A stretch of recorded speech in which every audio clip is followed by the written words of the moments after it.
Biodiversité et planète bleue. Le terme est inventé par un écologue de la conservation américain en 1985. Et c'est vrai que cette planète bleue, elle est marquée par l'histoire de la vie. Aujourd'hui, elle est partout, cette vie.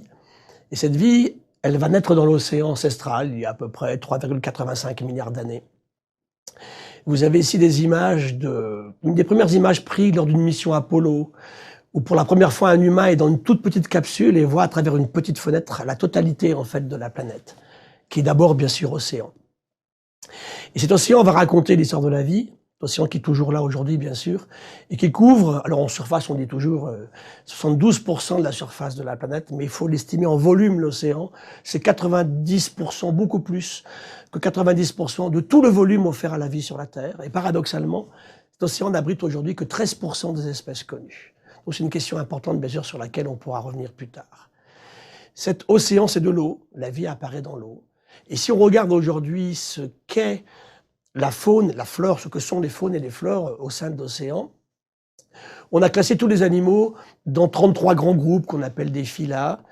Et sur ces groupes, en fait, 12 n'ont jamais quitté l'océan, ils sont toujours à l'heure actuelle. Alors, cette vie est profondément liée à l'eau.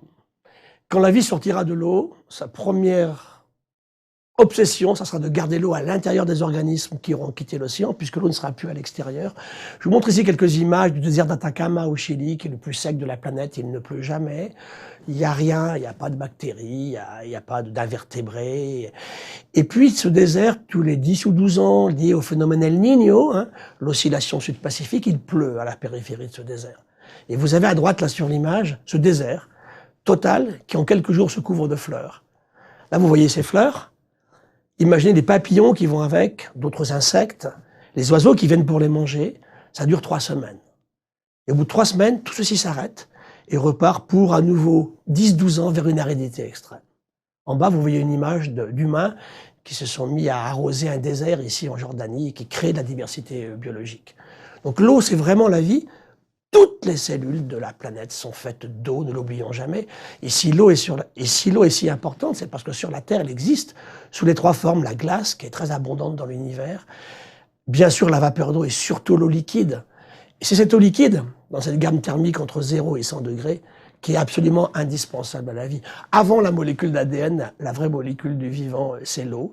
Et je vous ai mis en bas 2 êtres vivants qui sont une méduse marine et un tunicier, 98% d'eau.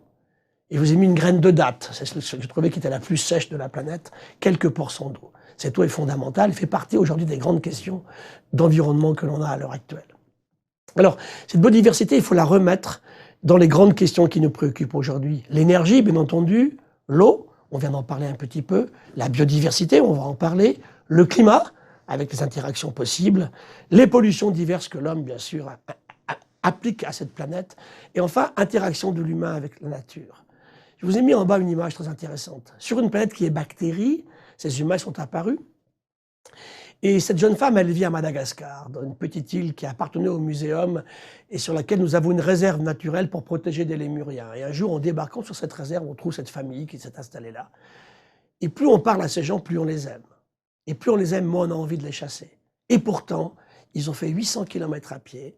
Ils sont sur une petite île où il n'y avait pas d'humains installés. Il faudra qu'ils s'en aillent. Et ces questions sont fondamentales aujourd'hui entre cet humain et cette biodiversité. Arrêtons d'imaginer des humains d'un côté, une nature de l'autre. Nous sommes profondément dans cette biodiversité. Alors la biodiversité, finalement, c'est quoi? Je vous ai mis un caillou tout noir en haut qui est vraiment pas très beau, qui est une météorite tombée dans le sud de la France il y a un peu plus de 100 ans, 150 ans, et qui raconte l'histoire de la mise en place du Soleil, de la mise en place de la Terre. Cette météorite est datée à 4,6 milliards d'années. Elle est restée pendant ce temps à faire le tour du système solaire. Elle est tombée dans un champ, on l'a ramassée, elle est restée longtemps dans une caisse à oignons, elle est arrivée dans un grand musée, on l'a analysée et on l'a datée.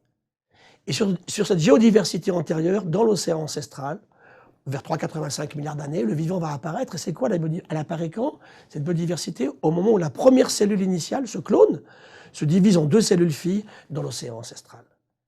Et aujourd'hui, en fait, je vous ai mis 2 écosystèmes ici. Celui à droite, c'est un récif corallien au sud de la Nouvelle-Calédonie. On peut trouver 5 à 6 000 espèces vivantes au kilomètre carré. Ce sont les écosystèmes les plus riches dans l'océan. Le corail, c'est moins de 1% de la surface de l'océan et c'est plus du tiers des espèces de l'océan. Et je vous ai mis à gauche une forêt tropicale, la forêt de Bwindi, à la frontière entre le Congo, le Rwanda et l'Ouganda. La dernière patrie des gorilles de montagne, il en reste 800, où on peut trouver peut-être 50 000 espèces au kilomètre carré. Donc aujourd'hui, en nombre d'espèces connues, un peu plus de 2 millions d'espèces, dont 1,7 million sur les continents comparativement à l'océan. Et je vous montre maintenant 3 écosystèmes. D'abord, une goutte d'eau de mer, moi qui suis un marin, ça me passionne bien sûr. Une goutte d'eau de mer, ce sont des milliards de virus, de cellules de virus, des millions de bactéries par goutte, des protozoaires, et bien sûr macrofaune et macroflore, des champignons également. Ceci est très important. Il faut toujours avoir en tête cette diversité dans l'océan. Et je vous ai mis sur l'image suivante un sol. Là, vous avez un sol avec effectivement 2,5 tonnes par hectare de bactéries, 3,5 tonnes par hectare de mycélium de champignons, des petits tardigrades, des vers de terre bien sûr, des nématodes, des acariens. Et ce sol est très intéressant. Dans l'océan, 13% des espèces connues aujourd'hui et 23% dans les sols des espèces connues. Et le troisième écosystème que j'aime beaucoup, c'est simplement un tube digestif de bébé humain à la naissance. Vous voyez ici ces bactéries du tractus génital de la maman qui va mettre ce bébé au monde, qui se précipite, et dans le bon sens du terme, vont les contaminer, ce bébé. Un bébé, il met 2 ans à stabiliser une flore intestinale. Aujourd'hui, on a fait du séquençage massif. On a pu trouver comme ça, effectivement, quelque chose comme plus de milliers d'espèces de bactéries, 1000 ou 2000 espèces en ADN. On n'en connaît même pas 500. Donc, sur un écosystème aussi proche de nous, alors qu'il est au sein de chacun d'entre nous, on ne connaît même pas le quart des espèces. Et ma dernière image est celle-ci. C'est ça aussi, la biodiversité. C'est effectivement, pour un Français, c'est toujours mon succès à l'étranger quand je montre cette image. Alors, à part le verre des bouteilles ici, le métal des couverts et la nappe, tout est biodiversité. Et que serait un Français sans son pain, sans son fromage et sans son vin? Acariens, bactéries qui sont associées, levures. Tout ceci est une fabuleuse ode à la diversité biologique. Donc, c'est quoi la biodiversité? C'est la fraction vivante de la nature dans toute sa complexité.